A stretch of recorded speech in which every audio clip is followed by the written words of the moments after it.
السلام علیکم ناظرین محترم، یہ لیا یوٹیوب چینل ہے اور آج ہم آپ کو لیا کے تاریخی ریلوے اسٹیشن کے متعلق معلومات دیں گے۔ لیا کا یہ تاریخی ریلوے اسٹیشن 22 جنوری 1887 میں تعمیر کیا گیا۔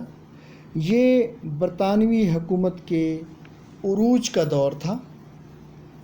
ابتدائی طور پر اس ٹریک پر پشاور سے ملتان گاڑی چلتی تھی، جسے تھل پیسنجر کا نام دیا گیا تھا۔ اس کے علاوہ اسی ٹریک پر اس وقت ماڑی انڈس کے نام سے بھی ایک گاڑی چلتی تھی، جو اٹک سے اپنے سفر کا آغاز کرتی تھی اور ملتان جا کر رکتی تھی۔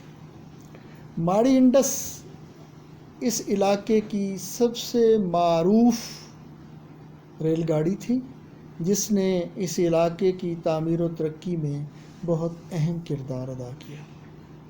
اس کے علاوہ کندیاں اور ملتان کے درمیان، کندیاں اور لیا کے درمیان بھی چند ڈبوں پر مشتمل گاڑیاں چلتی تھیں، جس میں جو سب سے معروف گاڑی تھی اسے یہاں کے مقامی لوگ ڈبے کہتے تھے۔ میں نے جب اس سلسلے میں لیا ریلوے اسٹیشن پر ایک لمبا عرصہ تعینات رہنے والے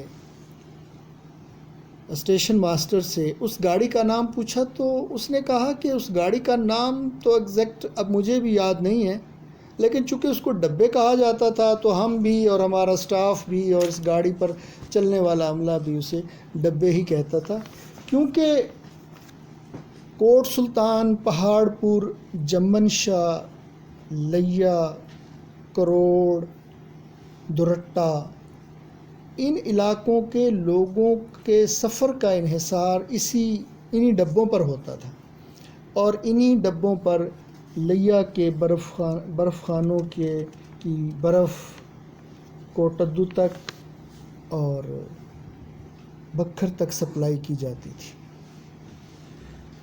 اس کے علاوہ اس ریلوے ٹریک پر جو دوسری معروف گاڑی چلائی گئی وہ پشاور سے کراچی کے درمیان چلنے والی خوشحال خان خٹک ایکسپریس تھی۔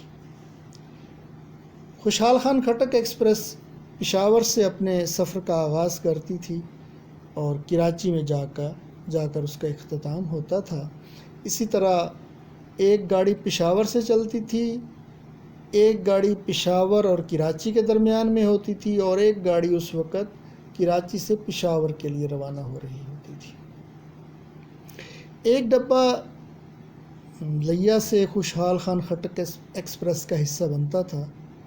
جو لوگ کراچی جانا چاہتے تھے وہ اسی ایک ڈبے میں ریزرویشن کرواتے تھے، اور جب وہ گاڑی کراچی سے پشاور کی طرف آ رہی ہوتی تھی اور لیا کے ریلوے اسٹیشن پر پہنچتی تھی تو اس ڈبے کو اس گاڑی سے علیحدہ کر دیا جاتا تھا۔ یہ لیا کے لوگوں کے لیے کراچی جانے کا سب سے سستا اور محفوظ ترین طریقہ تھا۔ پھر اس کے بعد نہ جانے کیوں اس ڈبے کو کہاں گم کر دیا گیا، اس کے بعد وہ ڈبہ کبھی ریلوے اسٹیشن پر کھڑا نظر نہیں آیا۔ شہر کے بچے اس ڈبے کو دیکھ کے جو خوشحال خان خٹک ایکسپریس کے ساتھ ملتا تھا خوش ہوتے تھے۔ اسی ٹریک پر سابق ریلوے وزیر عطا اللہ کے نام سے عطا اللہ ایکسپریس کے نام سے ایک گاڑی راولپنڈی اور ملتان کے درمیان چلائی گئی، جسے بعد میں مہر ایکسپریس کا نام دے دیا گیا۔ وہ گاڑی آج بھی چلتی ہے اور ملتان اور راولپنڈی کے درمیان ہونے والی تعمیر و ترقی میں مہر ایکسپریس کا بہت بڑا کردار ہے۔ اس کے علاوہ 2 گاڑیاں اور اس ٹریک پر چلائی گئیں، جن کا سہرا ملک غلام حیدر تھند کے سر ہے، جو اس وقت مشیر ریلوے تھے۔ پہلی گاڑی جو انہوں نے چلائی وہ ملتان اور راولپنڈی کے درمیان تھی، جسے بلال ایکسپریس کا نام دیا گیا، اور بعد میں اس کا نام تھل ایکسپریس رکھ دیا گیا۔ اس کے علاوہ ایک گاڑی انہوں نے راولپنڈی اور لیا کے درمیان چلائی، جو لیا سے اپنے سفر کا آغاز کرتی تھی اور پنڈی پہنچتی تھی، اور پنڈی سے اپنے سفر کا آغاز کر کے لیا ریلوے اسٹیشن پر اپنا سفر تمام کرتی تھی۔ کچھ عرصے بعد تھل ایکسپریس کو بند کر دیا گیا، جسے 2 سال کے بعد دوبارہ بحال کر دیا گیا، لیکن جو گاڑی لیا سے راولپنڈی کے درمیان چلتی تھی اسے مستقل طور پر بند کر دیا۔ میں نے لیا ریلوے اسٹیشن کے لیے تاریخی ریلوے اسٹیشن کے الفاظ استعمال کیے ہیں، کیونکہ اس ریلوے اسٹیشن کی اپنی ایک تاریخ بھی ہے۔ قیام پاکستان کے وقت لیا میں موجود ہندو خاندان اسی ریلوے اسٹیشن پر آئے تھے، اور یہاں سے ٹرین پر بیٹھ کر وہ بھارت چلے گئے تھے، اور انڈیا سے مسلمان اسی ریلوے اسٹیشن پر اترے، اور کئی دن تک اس ریلوے اسٹیشن پر انہوں نے قیام کیا، جس کے بعد انہیں شہر میں مکان ملے اور وہ وہاں جا کر آباد ہوئے۔ یہاں 2 تاریخی شخصیات نے بھی لیا کے شہریوں سے خطاب کیا۔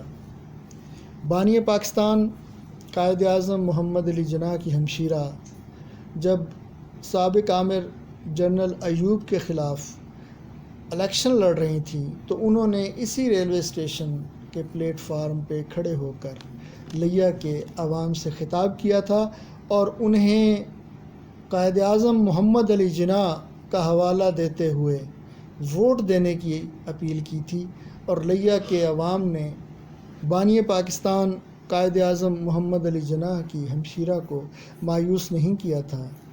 لیا سے محترمہ فاطمہ جناح نے وہ الیکشن جیتا تھا۔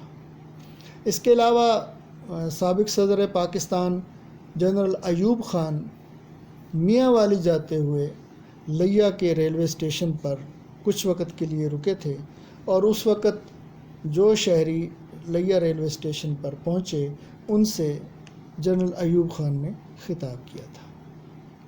لیا ریلوے اسٹیشن پر 2001 تک سٹیم انجن بھی آتے رہے، اور ان انجنوں کی واٹرنگ بھی لیا ریلوے اسٹیشن پر کی جاتی تھی۔ اس کے علاوہ لیا ریلوے اسٹیشن گارڈ اور ڈرائیورز ہیڈ کوارٹر بھی تھا۔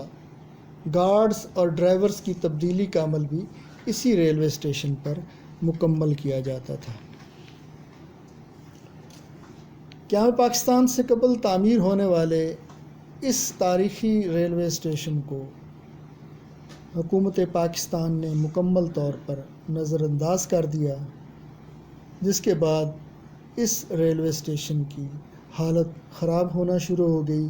اب صورتحال یہ ہے کہ اس ریلوے اسٹیشن کے باہر موجود ریلوے کوارٹرز مکمل طور پر تباہ ہو چکے ہیں، سہولیات کا فقدان ہے۔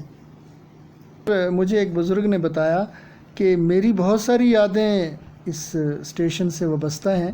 جب میں چھوٹا تھا تو ہمارے گھر میں، بلکہ شہر میں بھی لوگوں کے پاس فریجیں نہیں تھیں، اور ہم اس ریلوے اسٹیشن سے پینے کے لیے ٹھنڈا پانی کولروں میں بھر کے لے جاتے تھے، اور میں 15 سال مسلسل ٹھنڈا پانی اس ریلوے اسٹیشن کے سے بھر کے لے جاتا رہا، اور ہم وہ پانی استعمال کرتے رہے۔